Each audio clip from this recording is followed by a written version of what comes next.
Okay, so you're basically saying that obviously these incidences are documented in the books of history, Islamic books of history, but you're just saying that maybe people aren't being exposed to them. Exactly. They're not being, the Ahl Sunnah people are not being informed about these incidences. Okay. I think, brother, you have a very, very important point. In fact, there is a recent book that I have purchased, which is being advertised. You can get it from the Amazon, and it is The Succession of the Holy Prophet by Anila Sultan. And that book starts very graphically, expressing from a very personal, subjective perspective how the teachings of Ahl Sunnah were being communicated to this particular family or this particular writer, to what extent the writer was being exposed to what is generally known by many people in the same age group or in the same kind of category among the among the Shia, the Shias. So you find that there is a need, certainly, on part of everyone who seeks the truth. And I would say that there is a need for Ahl Tashayyu as well as Ahl Sunnah to read all these books, to understand each other's books, to read the narrations and to at least be familiar with the narrations, to see that, to understand where people are coming from, and what are the various proofs that are available in the various books. Because this requires effort. I mean, in today's world, to go through all these books takes a lot of time. But in this age of the internet, one can look for ahadith. But I would certainly recommend that people do read books like The Succession of the Holy Prophet, which give a very good account of the perspective that is being made available to people.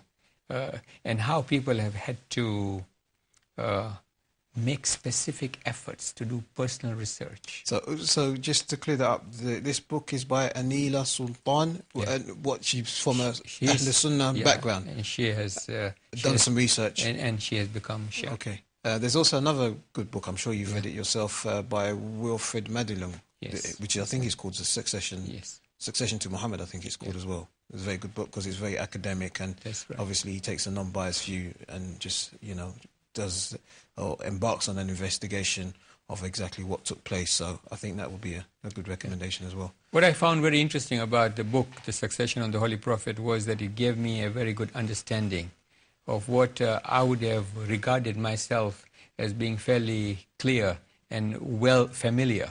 Just the point that the brother was making, that there are many things that are not very familiar, not very clear. They have to be read and researched.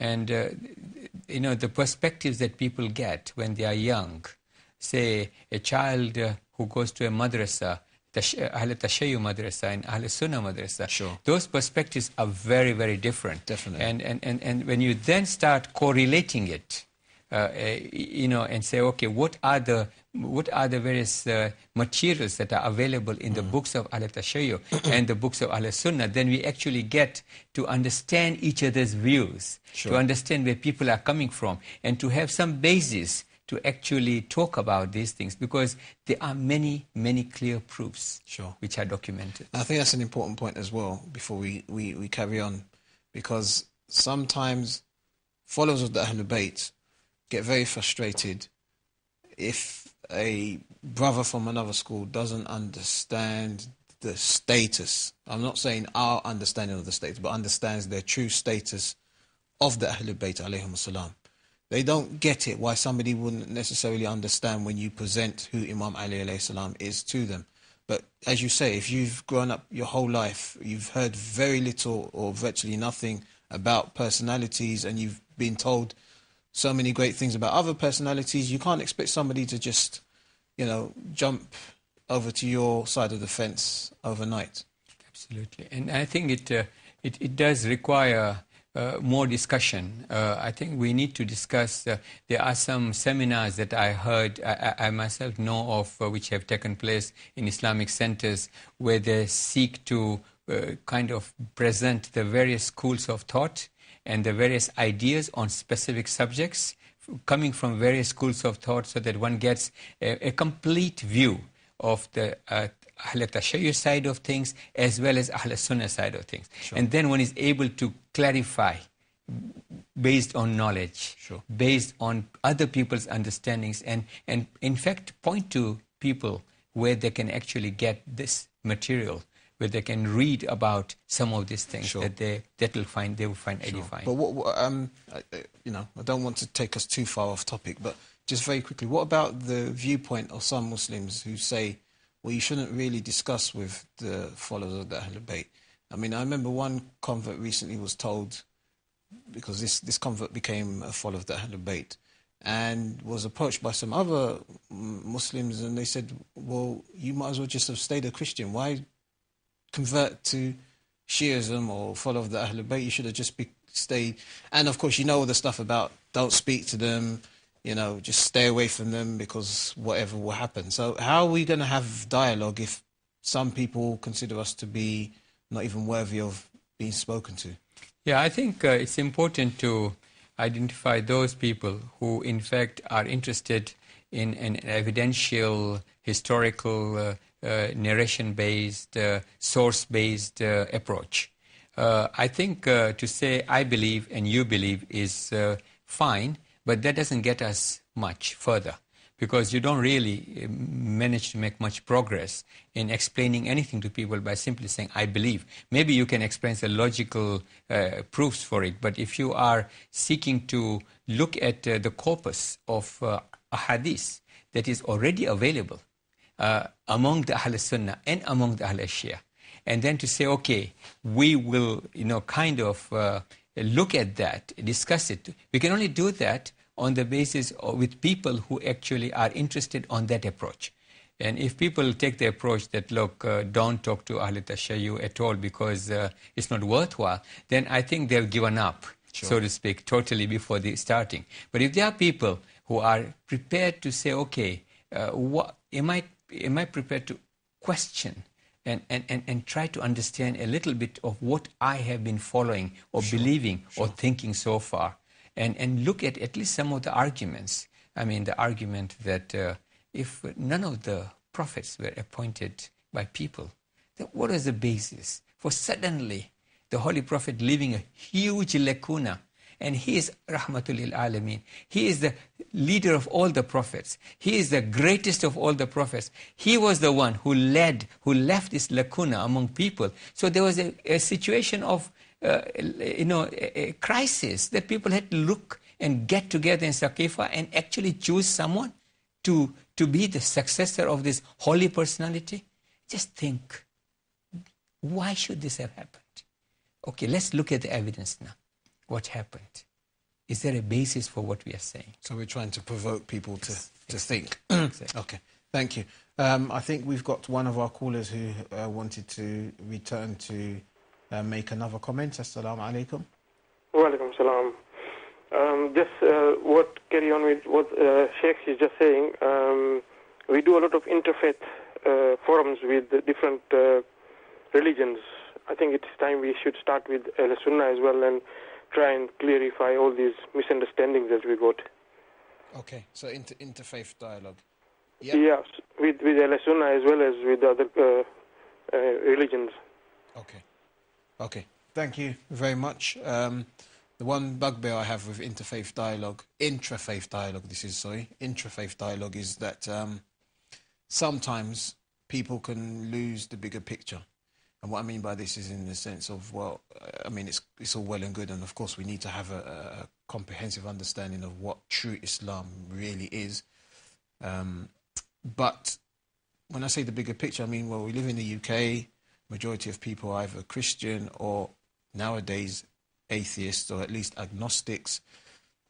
This is important, this interfaith dialogue. However, it's not the be-all and end-all. We need to maybe start thinking about developing a more robust methodology in terms of interacting and establishing a dialogue with those who don't even believe in God at all.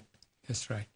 I think it's a very important point. I mean that dialogue with people who don't believe in God, atheists, or who are shying away from the concept of any religion whatsoever because they don't see rationality in any religion. They are essentially secularists. We need to actually have dialogue with them, and it's very important to be able to continue to do so.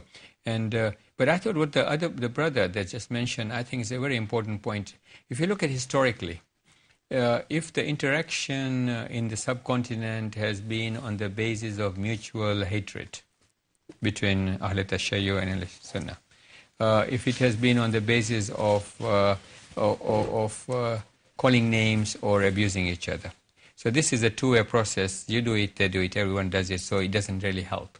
What we need to do is to say, okay, we have got a huge treasure of resources in terms of the corpus of ahadith, the tafasir, the entire material that our ulamas on Ahl Tashayyu side have given us, from the teachings of our holy imams. So this is the legacy of Ahl al-Bayt alayhimus salam.